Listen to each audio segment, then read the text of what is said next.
a king, you a pawn. Make your next move your best move, let's get it on. Checkmate, haters can't do much, two faders. Y'all make the newspaper, we make new paper. This is Prince Dykes, this is Royal Financials. Today's topic is going to be about how can you save for yourself, how can you save for your kids, and also my next investment moves, and several other topics there itself. So I went and got a microphone, as you can see. Listen to you guys' feedback. Thank you guys for following me on my Facebook page and also my YouTube channel as well. But I hope you guys can hear me better. So let's get straight to it. So first of all, let's say saving for yourself, right? Everybody is on, well, the average person is pretty much on a set salary or set income where you know you're going to make what you make, right? So how can you take your money and give yourself a raise, right? How can you save for yourself? Since before people even get their paycheck, it's essentially spent mentally. They already know what they're going to buy. They already know what they're going to get, right? So how can you possibly say, hey, I want to invest, I want to save, how can I do this? So some of us do have a little wiggle room where some of us don't. But the first step you can do is you can find ways to shave off of some of the bills you already have. For example, I know most people have, satellite TV, cable TV, digital TV, or whatever. They may have the highest package or whatever. Maybe you can cut down one of your packages. Maybe you need, particularly the highest package that's out there. Can you just go to basic cable and get Netflix, things like that? By making those small changes, it can save you about, $50 a month, $20 a month, $30 a month, which then can be used to start up a savings account, or you can use to start investing or whatever. So that's quick ways you can think about how can you give yourself a raise. You can look at your insurance and you can say, well, on my insurance here, do I need liability? Do I need full coverage? What type of coverage do I have? Look at your coverage. Look at your deductible that's being paid. So those are different ways you can look at your current income, even though you may be on a set income, ways you can shave off your monthly debt and be able to start yourself a savings account or whatnot. So the next topic is saving for your kids, right? How can you save for your kids? Everybody wants to give their kids the best things in life, which is nothing wrong with that. But it's also vital that you think about the future, because all of the clothes, shoes, toys, books, or whatever it is, TVs or games or gadgets that you buy your kids, when they turn 18, you need to have something to give them. They're going to want bigger things. They're going to want cars. They're going to want tuition or help with their first apartment, or maybe start a business for them, whatever they want to do. So how can you legitimately save for them?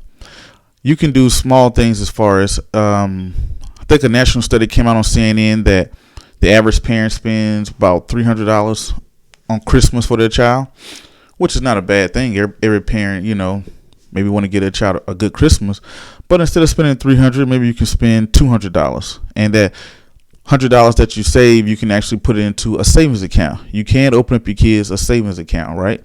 You can open up them a savings account, and you can be the custodian for that account. And maybe once a week, instead of having lunch, you can put $10 into the savings account, which is $40 a month, which is about $10,000 with a little interest in about 18 years. If you did that for 18 years, $10,000 is not going to get somebody through college or whatever, but it'll definitely help. It's essentially about leaving your kids more than what you had. What did you have when you turned 18 and you graduated high school? What did your parents have to give you? If they didn't have anything to give you, then you need to, for the next generation, set them up for success to say, hey, well, here's 10,000, and you teach them, so the next generation, they can set them up for 20, and so on and so on. That's how you create generational wealth, right? So little things like that. You can sacrifice lunch maybe once a week, or when it comes down to Christmas, since we're coming up on the Christmas holiday season, think about that as you're walking through Toys R Us or Foot Lockers or the malls. Hey, I can shave a little bit here and set this aside for the future. Right now, most kids won't even notice it anyway. So they can still have a good Christmas, and you also can still save for the future. Another thing is when you're buying your daily things, for example, you may be getting ready to buy your kids some shoes, right? And let's say the shoes cost the Nikes cost $100 and the Adidas cost, $80. So you can go with the $80 pair of shoes, and and that $20 difference that you saved, you can put that into an account for them. You can set them up for the future. Little things like that throughout their lifetime, you can set your kids up for success. Also, after Christmas season comes into tax season. A lot of people have refunds and stuff like that. You can use that to start your kid a savings account. Start them a mutual fund. So you can start them a savings account. You can open them up a CD. You can go to your bank, start a savings account that you have the guidance over. You can open up a CD, or you can savings account, a CD, or you can start a portfolio. So savings account, low risk. You won't lose your money. You're guaranteed to make money, but it's going to be very low. Most savings account, I want to say it's probably about 0.03, some ridiculously low number. Low risk. Usually the top thing investment the top rule of thumb to remember in an investment is, the lower the risk, the lower the gain. The higher the risk, most times the higher the gain. That's not always true, but it's a little rule of thumb. So savings accounts is no risk. So you usually have little to no gains. As far as CDs, you have a little bit more gains, but then again, your money is locked away for a certain period of time. It's not as liquid. What I mean by the word liquid is that you can't reach out and grab it if you really need it without absorbing some penalties. Some institutions will let you have it, but then again, they may take away the interest. So a CD, but it's a great way if you don't want to use risk. You can use a CD. Another thing you can do, you can buy mutual funds. Mutual funds, you can buy yourself mutual funds, or you can buy your kids a mutual fund.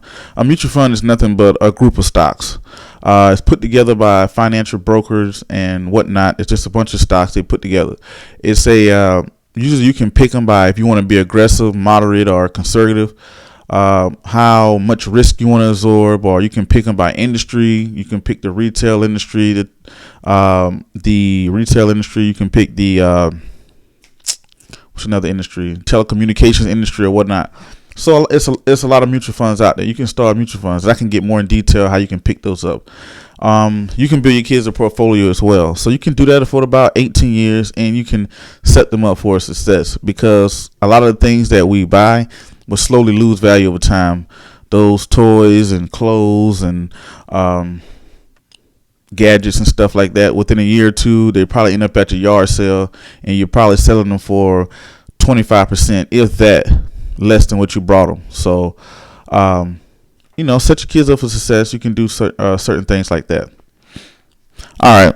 So the last topic is my next financial move. On my, like I said on my Facebook page earlier, sometimes it's a little too. Some of the moves that I make are a little bit too fast. They're faster than it is, and I can put out a video. It takes me more time to put by the time I put together a video, edit it, and put it up on YouTube and broadcast it, by that time, my next move is already gone. So to keep up to date of what I'm actually going to do every day or whatever, I usually post on my Facebook page, my Royal Financials Facebook page. Follow the link below. You can usually follow me there. So I usually put more up-to-date information. Hey, this is my position. This is my position for the day. This is my new position.